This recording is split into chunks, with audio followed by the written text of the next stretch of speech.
क्या autism GFCF diet से ठीक हो सकता है? आइए जानते हैं।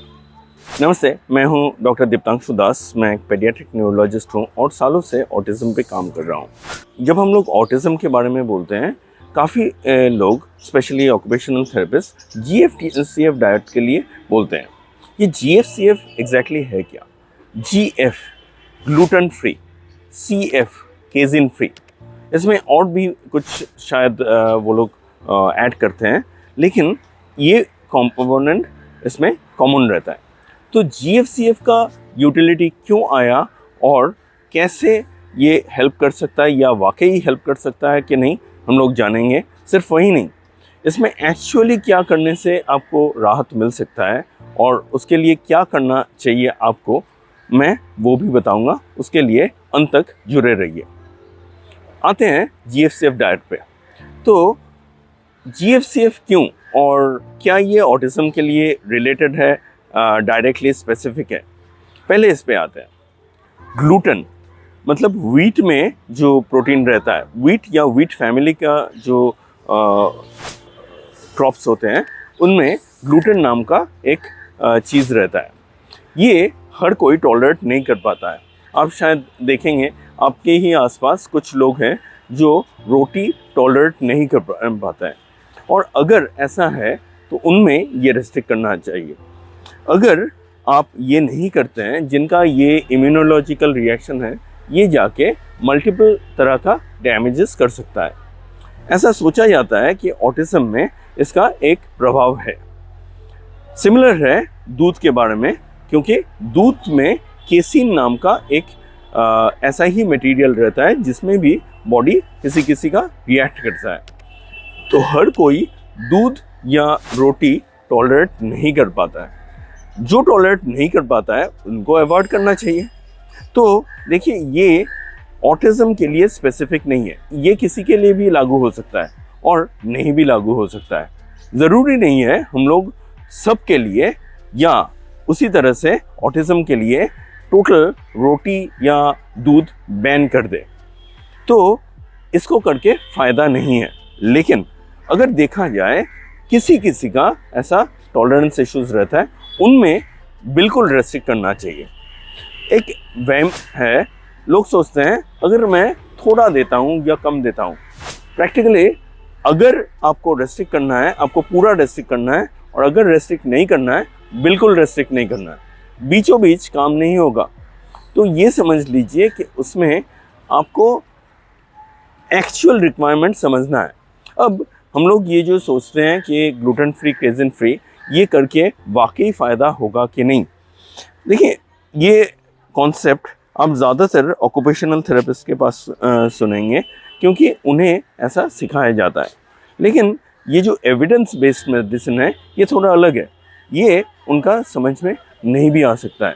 जब हम लोग एविडेंस बेस्ड मेडिसिन के बारे में हम लोग बोलते हैं, उसका मतलब क्या होता है? प्रैक्टिकली जो भी हम लोग सोचते हैं वो डेटा से वैलिडेट करने का ज़रूरत होता है।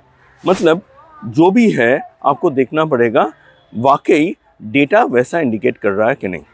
मान लेते हैं कि दो आदमी हैं, दोनों को ऑटिज्म है और दोनों को हम लोग एक ट्रीटमेंट नहीं कर रहे हैं। एक को हम लोग ग्लूटेन फ्री, केजिन फ्री दे रहे हैं, दूसरा को हम लोग नॉर्मल जो खाना है ऐसा दे रहे हैं। तो जहाँ ये चेंज हो रहा है और जहाँ ये चेंज नहीं हो रहा है, अगर इनको पता भी नहीं चले या पता चलने पे भी हम लोग अगर स्टेप बाय स्टेप इसको फॉलो अप करें, तो हमें समझ में आता है कि दो ग्रुप का रिजल्ट्स अलग है।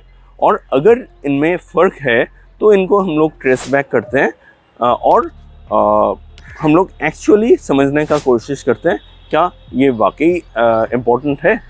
लेकिन ऐसा जो भी स्टडीज़ अब तक हुए हैं, ये क्लियरली ये नहीं इंडिकेट किए हैं कि वाकई इससे फ़र्क पड़ता है। तो अगर डेटा ऐसा इंडिकेट ही नहीं कर रहा है, मानने का मतलब क्या होता है?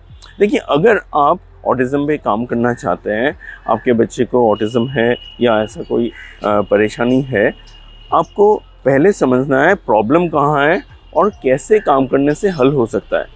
यूजुअली ऑटिज़म का ये लक्षण बिल्कुल शुरुआती सालों से आना चालू होता है, और ये ह्यूमन टू ह्यूमन कनेक्शन का प्रॉब्लम है।